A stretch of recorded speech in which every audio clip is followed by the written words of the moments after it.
Good morning, everybody. Reading week 4, year 3 and 4.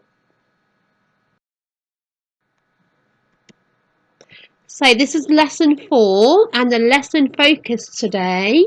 We will be looking at a different version of The Little Mermaid, and this version is by an author called Rob John. We will be comparing the two versions and looking at the differences.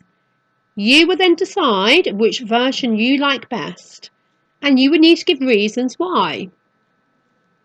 Today's Viper's focus is S for summarise.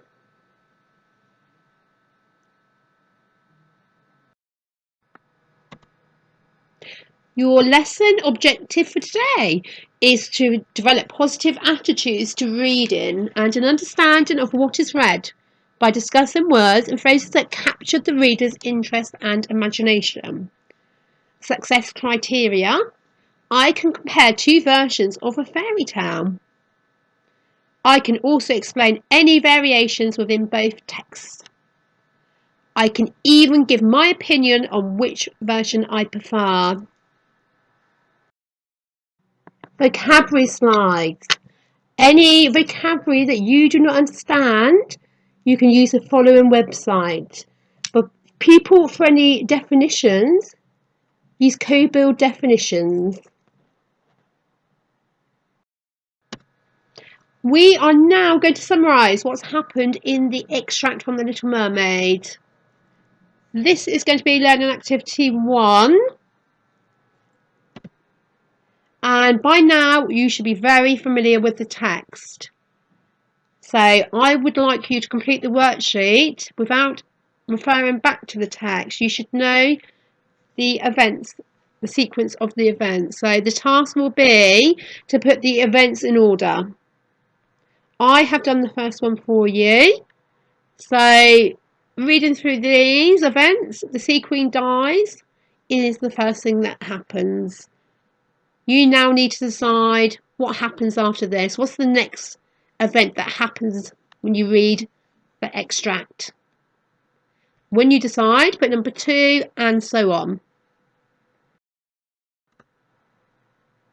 We are going to read another version of The Little Mermaid, and this has been adapted by somebody called Rob John.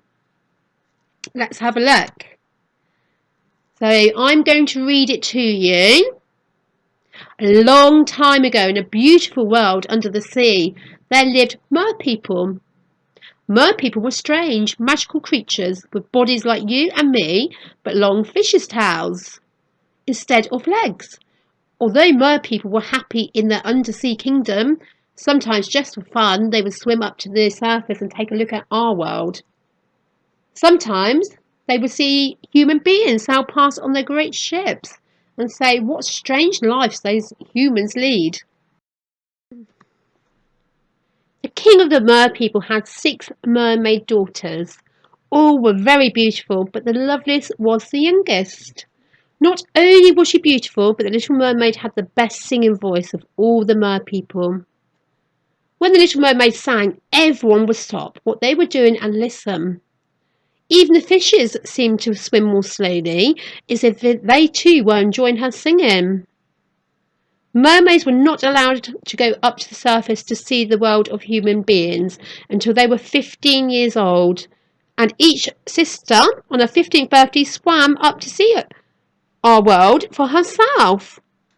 When they came back, they told of huge ships plunging through great storms, of children playing happily on sandy beaches, of white creatures that seemed to float gracefully through the air, and of strange, sad music that floated from the towers of tall buildings. Each time one of her sisters went to the surface, the Little Mermaid would plead with her father to be allowed to go with her. Be patient, little one, her father would say. Your turn will come. At last it was the Little Mermaid's 15th birthday, and towards the end of the day her father looked at her and said, the time has come, little one. Come back and tell us what you find. The little mermaid kissed her father, said goodbye to her 5 sisters, and began the long swim to the surface. Up and up she swam. It was night time before she came close to the surface. She saw a bright light dancing on the water. Then moments later, her face burst through the waves into the moonlight. For the first time, the little mermaid saw stars shining in the dark night sky and felt the gentle sea winds on her cheeks. She saw a sailing ship lit by hundreds of lanterns and thought that she had never seen anything so beautiful in all her life. She swam closer to the ship, and upon hearing strange music, she just had to find out what creatures made those wonderful sounds. Looking through a window in the side of the ship, she saw what seemed to be a birthday party, and the special guest was a young prince. He stood in the centre of the room, and everybody seemed to be smiling at him. Okay, that is the end of the extract. We are now going to look at how the 2 versions of The Little Mermaid are different. So you will need to look at both the texts together and see if you can see how the 2 different versions are different. So in the first version they are called mermaids, however in the second version they are called merpeople. In the first version a castle is mentioned. Can you remember that? The castle at the bottom of the ocean. In the second version, a castle is not mentioned. Okay, learning activity 2. So now you have the idea. Complete the worksheet and see if you can add more differences between the 2 versions.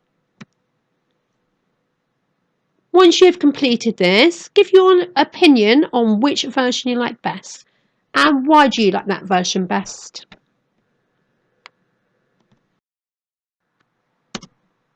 Plenary. Read both versions of The Little Mermaid to others at home. Which version did they prefer? So did they choose the same version as you? Was it the same as your choice, or did they choose the other version?